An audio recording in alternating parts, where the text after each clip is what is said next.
Bienvenidos a este podcast de política. And we will make America great again. Deus, pátria, família. Muito obrigado. El futuro nos pertenece a nosotros, a los patriotas, no a los globalistas ni a los separatistas. Y por eso decimos, Vox plus ultra, España plus ultra, España siempre, ¡viva España! Religión. Te fue crucificado con él, para que el cuerpo del pecado sea deshecho, a fin de que no sirvamos más al pecado. Sin esta mortificación inicial y radical. Si usted está jugando con todas estas cosas y no entiende la importancia de la cruz, usted no entiende lo que Cristo hizo. Usted ve a Cristo muriendo por usted. Si eso no quebranta su corazón de piedra, no sé qué lo va a romper. Nosotros no somos pecadores porque pecamos, sino pecamos porque somos pecadores por naturaleza. En el corazón de la teología reformada está la afirmación de que la teología es vida, porque la teología es el conocimiento de Dios. Y no hay conocimiento más importante que exista para informar nuestras vidas que el conocimiento de Dios. Y conspiración. Así que sean bienvenidos a Política un poco más. Hola amigos de Política un poco más, sean bienvenidos a un nuevo episodio de podcast. Hoy tengo el gusto de tener con nosotros a Carlos Chick, quien es un joven activista político y también es un joven apasionado por la teología. Muchísimas gracias por estar acá con nosotros. Gracias a vos, Alejandro, por invitarme a platicar sobre estos temas. Es un gusto y pues el podcast de hoy será sobre la Reforma Protestante, ya que estamos a pocos días de conmemorar los 506 años de la Reforma Protestante. Así que, pues nada, me gustaría que empezáramos tocando el tema sobre la Reforma. A tu parecer, ¿qué es la Reforma Protestante? Sí, mira, y es bueno que lo preguntes de esa forma, a tu parecer, porque realmente existen muchas perspectivas e intentos por encasillar en una única visión lo que es la reforma. Pero yo creo que es bueno hablar sobre las diversas perspectivas porque la Reforma Protestante fue un evento histórico que, digamos, nos hace pensar en muchas cosas distintas a cada quien. Por ejemplo, yo te diría que para mí la reforma, tratando de englobar la idea en lo más general posible, es el regreso a las raíces del cristianismo. Básicamente eso es la reforma y eso es lo que la misma palabra nos dice, reformar. O sea, regresar a los antiguos cimientos doctrinales que tenía la iglesia. Y eso era lo que tenían en mente los reformadores. Cuando nosotros vamos a la historia, nosotros vemos que los reformadores en un principio no tenían la intención de dividir a la iglesia. Ellos consideraban todavía a la iglesia, bueno, voy a hablar de Lutero, él consideraba todavía a la iglesia católica como la verdadera iglesia de Jesucristo, que había sido viciada por muchas tradiciones y por la degeneración moral que tenía la iglesia. Entonces, él quiere hacer un intento por regresar a esta iglesia a sus orígenes primitivos. Como no resultó, la iglesia se plantó en su posición, no quiso negociar ninguna de las propuestas de Lutero, es entonces que Lutero definitivamente rompe con esta iglesia. Pero en principio no era la intención dividirla, sino era regresar, era reformarla, era volver a las raíces. Entonces, eso es lo que entendemos como reforma, es volver a las raíces del cristianismo. Entonces, eso es lo que yo te contesto, Alejandro. ¿Qué es reforma? Es volver a las raíces del cristianismo, de los orígenes, de la palabra de Dios.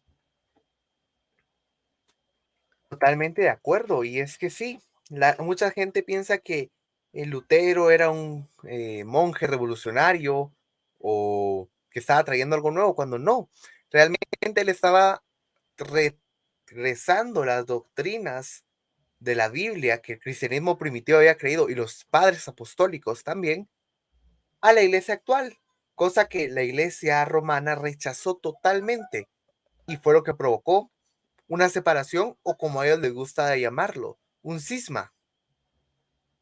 Exacto, como vos lo decís, ¿cuántas veces hemos oído mencionar que el protestantismo se lo inventó Lutero o que Lutero se quería casar y por eso rompió con la iglesia? Cuando realmente vamos nosotros a los escritos de Lutero, Lutero no era la intención de él esto, sino que él era regresar, que la iglesia volviera a sus orígenes. Eso era lo que estaba motivando a Lutero. El resto es consecuencia de esa renuencia del clero romano en reformarse, en volver a la pureza del evangelio. Entonces, es curioso porque Lutero afirmaba las doctrinas de la Biblia y afirmaba lo que San Agustín ya venía diciendo. O sea, Lutero regresaba a San Pablo y regresaba a San Agustín. Eso era la reforma, volver. Y en cada periodo de la historia yo pienso que es importante volvernos a replantear esto, a reformarnos, a regresar, porque la iglesia se mueve en una sociedad, en una cultura que es atravesada por diversas ideas. Esos vientos de doctrinas, esos vientos de ideas pueden desviar a la iglesia del propósito original o de sus bases. Entonces, en cada periodo de la histórico ocurre ese desvío. Entonces, es importante que exista siempre un reformador que reencauce a la dirección correcta a la iglesia. Entonces, hubo una reforma que marcó los tiempos actuales, pero en cada periodo siempre tenemos que estar tratando de que exista, de que la reforma se mantenga, que sea una actitud en cada momento. Siempre tenemos que recalcar el buscar, el volver a las raíces cristianas. ¿Y qué mejor raíz que la misma palabra de Dios? Eso es lo que planteaban los reformadores. Sola escritura es la mejor base para que nosotros regresemos, es la palabra de Dios. No existe otra base en la cual nosotros podamos regresar sin estar plenamente seguros de algo, sino únicamente en la sola escritura, en la palabra profética más segura, como lo llama San Pablo. Ahí es donde querían regresar los reformadores. Eso es lo que te digo.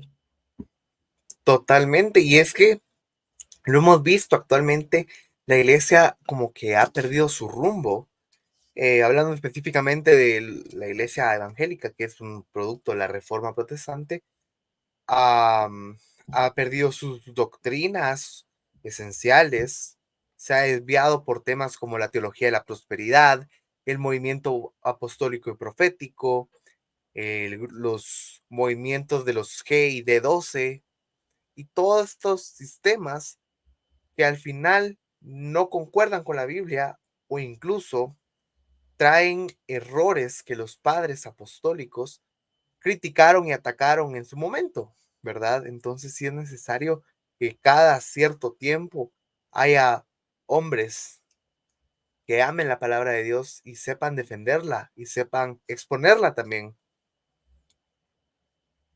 Sí, Alejandro, lo que vos decís es cierto, porque, como te decía un momentito, vivimos en una sociedad que es atravesada por muchas corrientes de pensamiento y lastimosamente la iglesia es afectada también por esas corrientes de pensamiento. Mencionabas vos ahorita hace un momentito diversos movimientos que se comienzan a replantear en el curso del pensamiento cristiano. Entonces, muchas veces son ideas atractivas, son ideas que se replantean como una nueva reinterpretación, como una nueva relectura, como como te venden la idea como que si es contextualizar la Biblia en el nuevo mundo que estamos viviendo. Y está bien, yo no me O que eso opongo solo aplicaba para la época de ellos. ajá, yo no me opongo a que la iglesia tenga que amoldarse a las eventualidades que estamos viendo actualmente, Pero ojo, mucho cuidado cuando por una adaptación cultural estemos comprometiendo aquellas doctrinas fundamentales que caracterizan al cristianismo como tal. Con eso hay que tener mucho cuidado. Mucho cuidado con aquello que tiene el atractivo de nuevo, de lo novedoso, porque muchas veces es una desviación y está llevando a la iglesia a otro rumbo, a un lugar equivocado. Nosotros siempre tenemos que estar viendo en que la iglesia se mantenga en su propósito, en su base original. Y cada vez que nosotros estemos arraigados en esas bases, estamos siendo reformados. Estamos siendo reformados. Yo sé que muchos tienen la idea de que para ser reformado tengo que adherir a la institución de la religión cristiana con exactitud, con rigidez, o que tenga que adherir a una confesión de fe específica, pero yo considero que ser reformado es eso, es volver a la Biblia, que mi credo, que lo que yo creo esté fundamentado en la Biblia. Eso es lo que yo creo que es ser reformado. Puedo tener algunas diferencias con determinada denominación, pero en el grueso de mi doctrina tiene que estar fundamentado en la sola escritura. Entonces, eso es lo que hay que tener mucho cuidado. Actualmente nosotros miramos que aparecen doctrinas nuevas que poco a poco se van implantando en las iglesias. Una de ellas, y yo no sé qué postura tendrán los que nos estén escuchando, es el dispensacionalismo. Anteriormente con vos hemos tenido conversaciones y lo hemos platicado, pero si te das cuenta, el dispensacionalismo ya es una doctrina que se acepta ipso facto como parte de la doctrina cristiana. No la puedes cuestionar, no la puedes pensar, sino que se da por hecho que es ya parte de la doctrina. Pero cuando nosotros vamos a la historia, nosotros vamos a ver que esa doctrina inició en el siglo XX. O sea, es muy reciente. Es muy reciente. Con personas como Scofield, inició este movimiento. Entonces, cuando nosotros vamos al resto de la historia previa, nosotros vamos a ver que no sostenían esta postura los reformadores y que la misma Biblia tampoco y que no la puedes sustentar bíblicamente. Entonces, ¿qué es lo que nosotros tenemos que hacer? Si queremos ser reformados es ir a la fuente, a la Biblia, a la escritura, a ver qué pensaban los primeros cristianos también acerca de esto. Entonces, cuando vas y te das cuenta que no concuerda con lo que hoy te están promoviendo como el dispensacionalismo, lo coherente sería rechazarla. Es un ejemplo nada más. Existen otras doctrinas que poco a poco se van metiendo en las iglesias y que el reformado debería de estarlas depurando. Claro, y por ejemplo, el dispensacionalismo al final no es una doctrina principal, pero lamentablemente sí hemos visto cómo la gente la acepta de cajón sin ponerse a pensarla o a buscarla bíblicamente. Y como vos decís, sí, hay temas en los que podemos no estar de acuerdo, como por ejemplo es el caso nuestro, que por ejemplo yo estoy a favor del bautismo de infantes, pues no, pero no son temas esenciales como la sola escritura, la sola fide, solus Christus, soli Deo gloria, solo Exacto. fide, ¿verdad? Sí, lo que yo mencioné del dispensacionalismo es un ejemplo. Claro, claro, claro. Yo entiendo que no es una doctrina cardinal en la cual yo deba descalificar a alguien como cristiano o no cristiano. Es solamente fue un ejemplo que utilicé de algo que es de nueva aparición, ¿verdad? A lo largo de toda la historia cristiana es relativamente nueva. Es un ejemplo. Pero vos bien mencionabas acerca de doctrinas cardinales. Y ahí sí, yo pienso que la actitud de un reformado también es comprometerse con la verdad. Si no te comprometes con la verdad, Alejandro, yo creo que no puedes ser reformado. ¿Por qué? Porque vas a tener que ir remar contra corriente. cuando quiera sostener esas doctrinas fundamentales que nosotros en algún momento podamos ver que se están desviando. El ejemplo es Lutero. Él es y los reformadores de aquel entonces. En aquel entonces, pues la doctrina de la justificación por la fe era una doctrina cardinal, una doctrina súper básica, pero la historia nos dice que ya no la creía en ese tiempo la iglesia dominante. La iglesia de Entonces, Roma. la iglesia de Roma. Entonces Lutero tuvo que comprometerse con la verdad, de tal manera que tuvo que arriesgar su misma vida y dedicar su vida para contrarrestar las mentiras de Roma. Entonces vemos que la característica de un reformado también es comprometerse con esa verdad, casarse con esa verdad, promover esa verdad. Esa es la característica de un reformado. Entonces, en este tiempo, pues también yo creo que hay que plantearnos eso también, qué tan comprometidos estamos con la verdad. O sea, vemos el error y lo dejamos pasar o arriesgamos nuestra reputación. Si lo dejamos Arriesgamos pasar, nuestra somos prestigio. cómplices de ellos. Yo creo que tenés una frase vos también de que aquel que calla es cómplice también. Sí, la dijo yo, no, si no estoy mal, la dijo John Huss, que decía que aquel que no defiende la verdad es cómplice de la mentira. Muy, muy, muy tajante, o sea, no te da tonos grises, te llama a ser definido, Cabal. te llama a ser definido. Y eso yo creo que es lo que necesita la iglesia, definición, porque yo veo a la iglesia muy coqueta con el mundo. Yo, Especial en estas iglesias que hemos dicho, con corrientes apostólica profética de la prosperidad, no denominacionales. ajá, no sé, y es que cuando vos me decís no denominacionales, desde ahí yo ya tengo sospechas, porque realmente no se quieren comprometer a un esquema teológico definido que les puede acarrear algunos señalamientos, persecuciones, no, sino que su esquema teológico es tan amorfo que pueden abrazar a quien sea, pueden abrazar a quien sea. Entonces, esas son cosas que uno tiene que decir, esto no está bien. La doctrina cristiana, si bien no es algo uniforme, porque hay diferentes expresiones dentro del pentecostalismo, pero entendemos que existen ciertas estructuras definidas a los cuales tenemos que adherir. Como las iglesias que no tienen confesión, o sea, a confesionales, o no se adhieren a ninguna confesión. Ahí está el claro ejemplo. Esto teológicamente son amorfas. Así Sí, les digo, son amorfas. Entonces, todo cabe.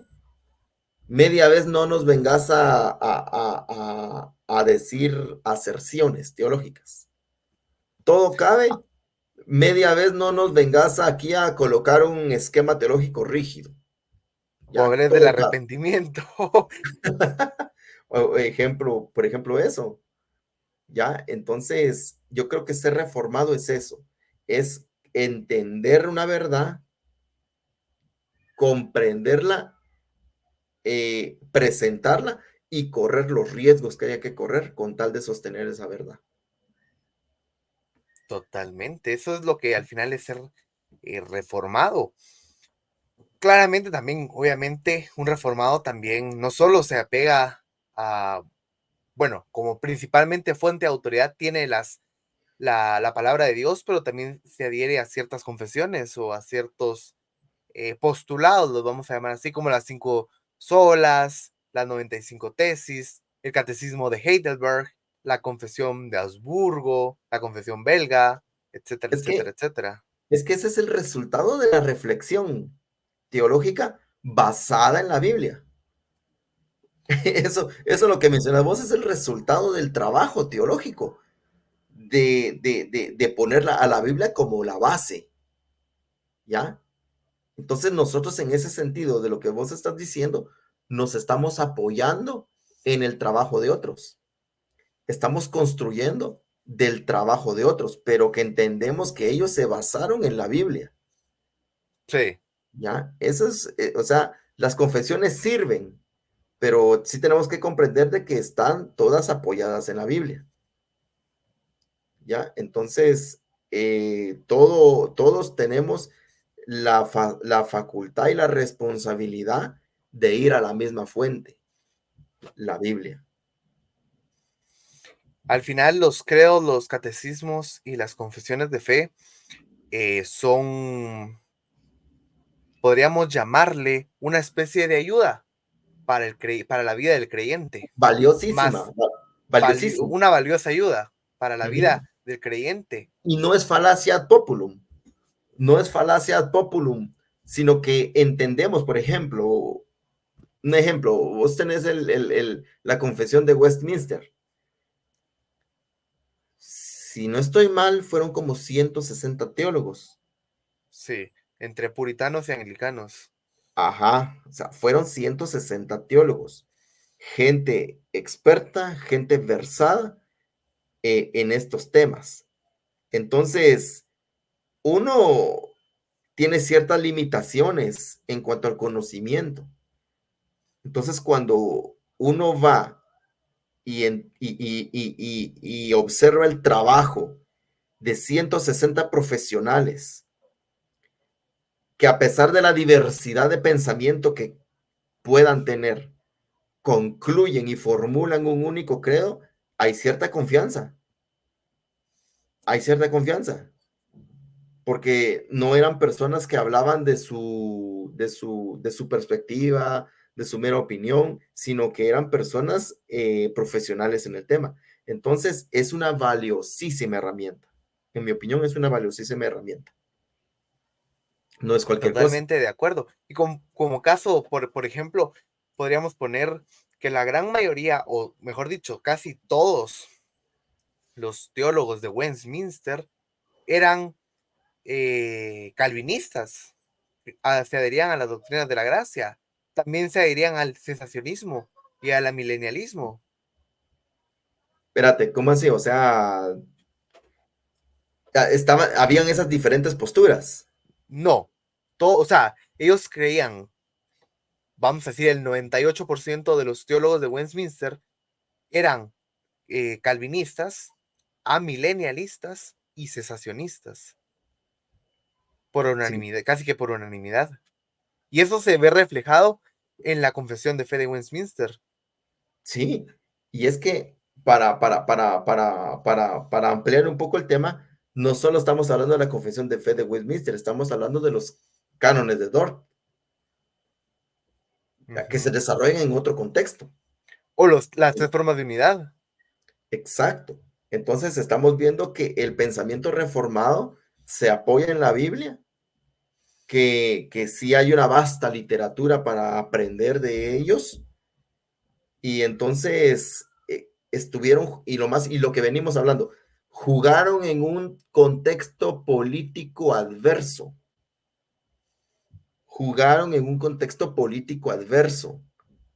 Eran los tiempos de Bloody Mary para John Knox. Eran los tiempos de Felipe II para los españoles, ¿verdad? Que sufrían la Inquisición. Casiodoro de Entonces, Reina y Cipriano de Valera. exactamente. O sea, ponete a pensar.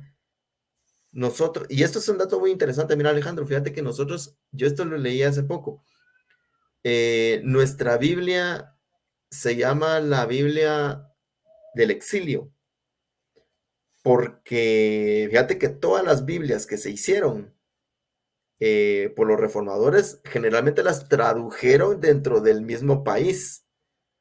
Ya la Biblia de habla inglesa la tradujo un inglés en Inglaterra. Sí. La de Lutero la tradujo al alemán en Alemania y así varios reformadores en su La país. Biblia de Ginebra la tradujo Calvino en Ginebra. Ajá, o sea, la Biblia es producto de la misma gente de ahí, pero a diferencia de nuestra Biblia, la que nosotros conocemos como la Reina Valera, es la única Biblia que se tradujo en otro país que no fuera España. Se tradujo en Ginebra. ¿Por Sí. qué? Porque Casiodoro de Reina enfrentaba la persecución de la Inquisición en España, Del Santo Oficio. del Santo Oficio, llamándole así. Pero vamos a eso, o sea, era gente comprometida con la verdad y que se jugó el prestigio, se jugó hasta su vida por sostener esa verdad. Entonces, ser reformado muchas veces no va a ser algo muy popular, porque significa muchas veces remar contra corriente. Es decir, yo lo que quiero que quede aquí, Alejandro, es que ser reformado no es tan solo yo creo la confesión de fe de Westminster, yo creo las tres formas de unidad, yo creo los cánones de Dort. Excelente, me parece. Excelente, me parece. Pero muchas veces ser reformado va a ser ir contracorriente en tu lugar. Cuando tú estás viendo que las cosas no están yendo por el camino correcto de la doctrina bíblica, muchas veces te vas a tener que parar y poner un alto y decir, no, por aquí no es, porque la Biblia dice esto, porque la Biblia dice esto. Ese freno a muchas personas no les va a gustar. Hay un texto en la Biblia que a mí me gusta mucho, que creo que ejemplifica lo que estoy diciendo. Lo dice el profeta Jeremías, dice, paraos en los caminos, preguntad por la senda antigua y andad por él. O sea, yo pienso que ese texto describe lo que es la reforma. Vas en el camino, pero te paras en el camino. Examinas y a la luz de la Biblia te das cuenta que la iglesia no está yendo por el camino correcto.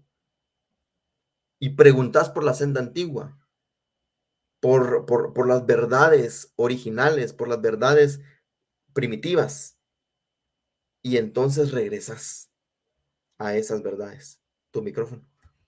Sí, esto también podría ser buscar, leer qué creían los padres apostólicos, qué creían los apóstoles y la iglesia primitiva.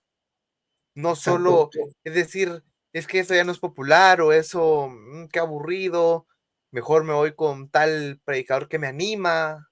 No, uno tiene que ver qué creían los santos apóstoles y los padres apostólicos.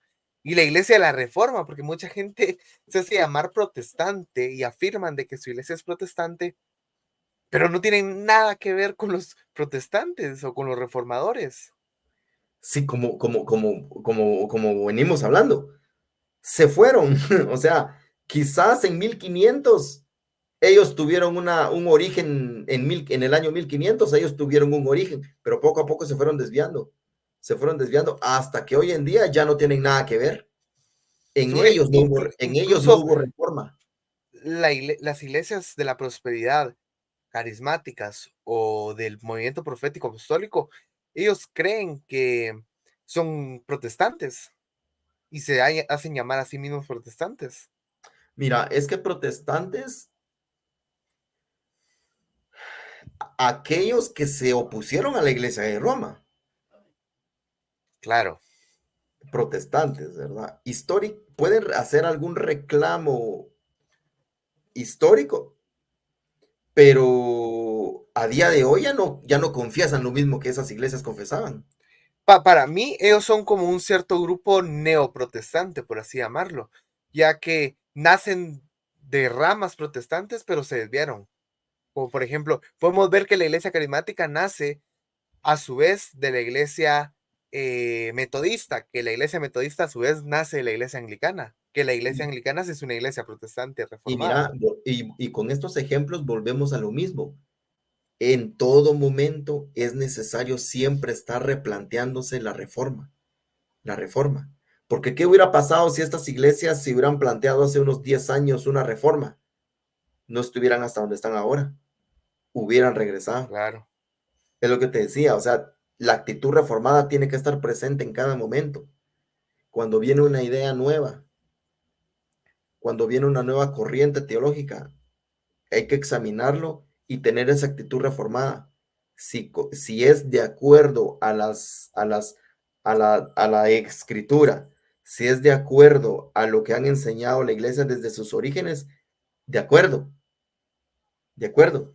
Pero lastimosamente la iglesia se deja deslumbrar por lo novedoso. Y entonces poco a poco va agarrando un camino que lo va desviando hasta que cuando 30 años después te vas dando cuenta, ya no tenías nada que ver con lo que iniciaste.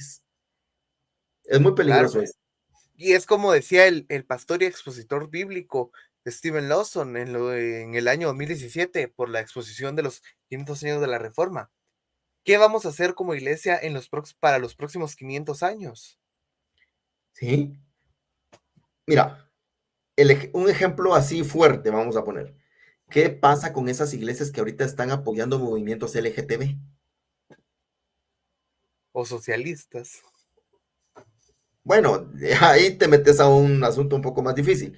Yo lo voy a poner un poco más claro. ¿Qué pasa con esas iglesias que están apoyando movimientos LGTB, pro aborto? O sea, ¿en qué momento se dejaron endulzar el oído por las corrientes modernas de pensamiento y adecuaron la Biblia al pensamiento moderno en lugar de juzgar el pensamiento moderno en base a la Biblia?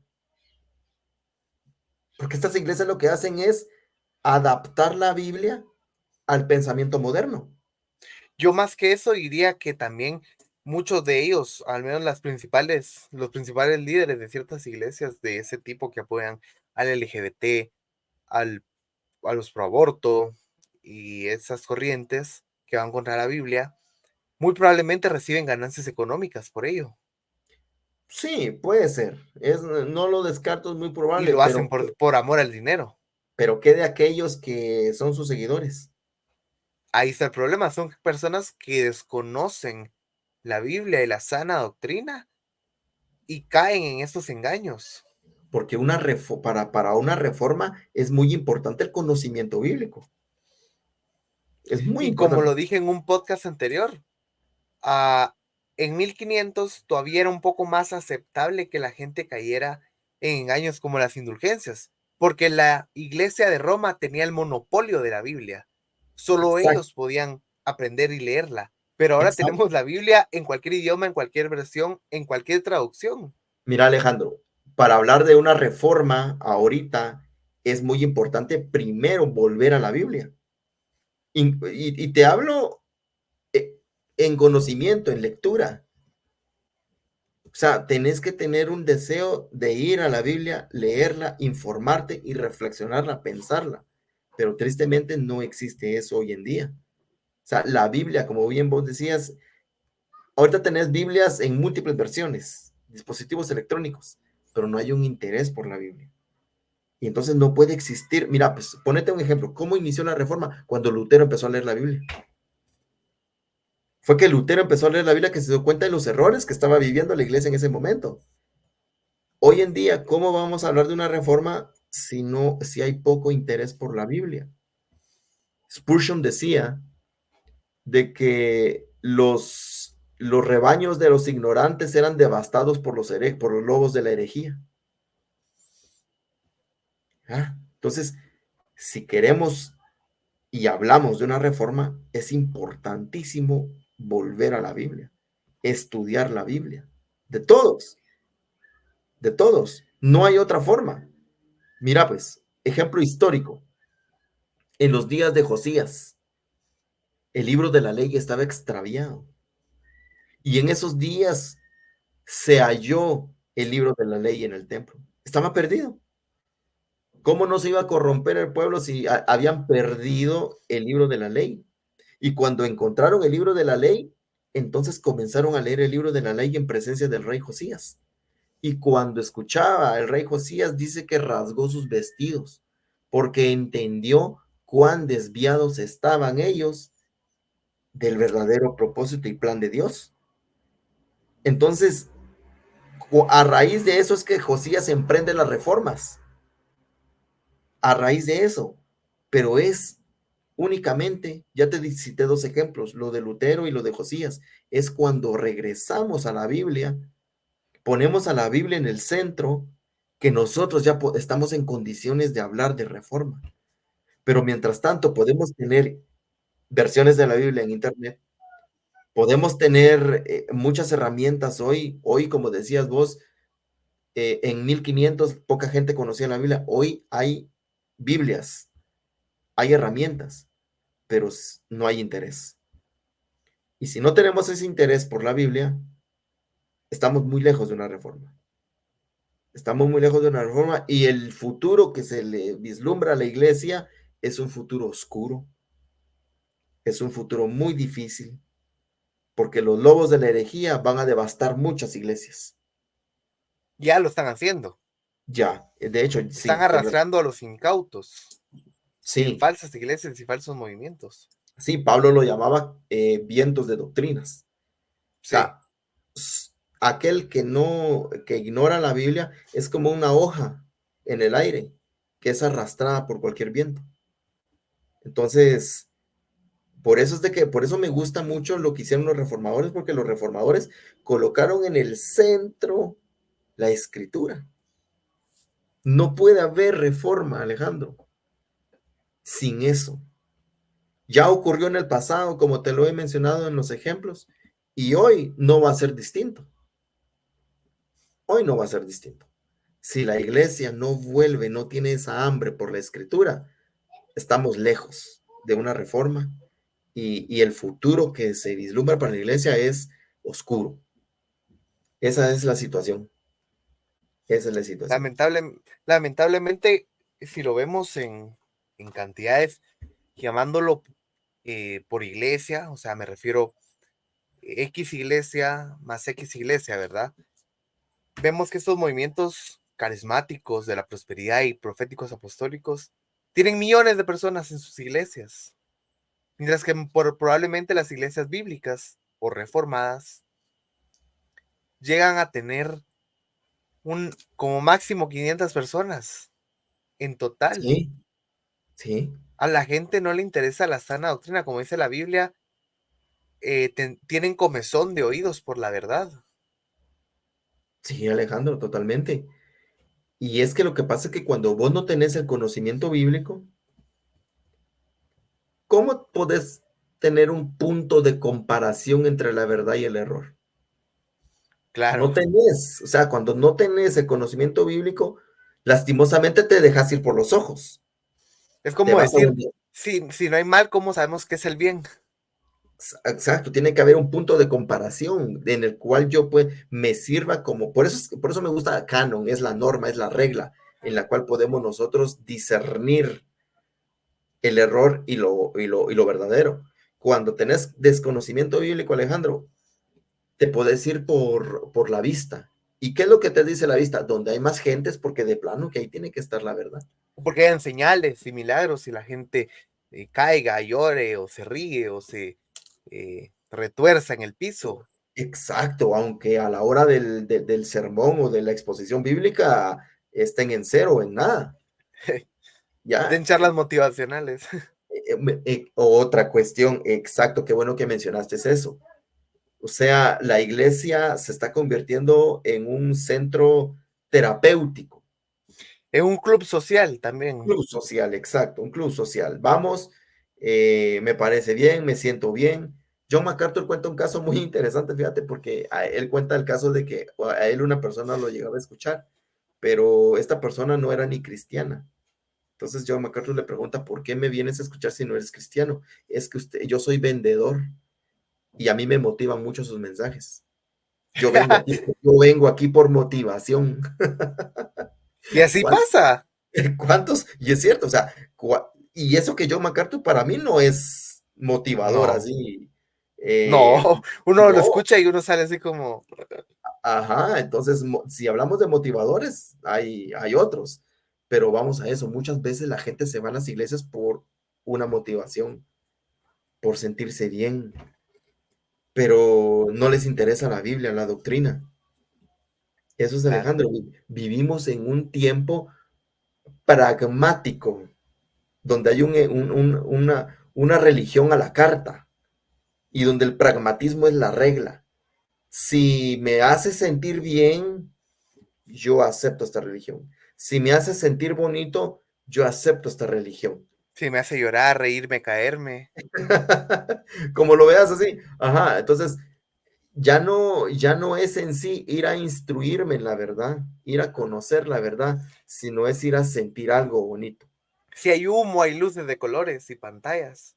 Sí, la cosa es transmitir la emoción. Yo no te niego que como cristianos no tengamos, o como seres humanos no tengamos sentimientos o seamos emotivos, pero no, esa emoción tiene que surgir de un conocimiento de la verdad, no de que me estén transmitiendo puro show, pura emoción. Cabal. Y pues me gustaría que ya para ir finalizando, eh, le dejáramos una conclusión a la audiencia. Pues mira, yo como conclusión, más que todo es un resumen en unos cuantos puntos. Por ejemplo, primer resumen, ser reformado desde mi punto de vista es esa actitud en la que yo regreso a la Biblia. Eso es, esa actitud, esa postura en la que yo regreso a la Biblia.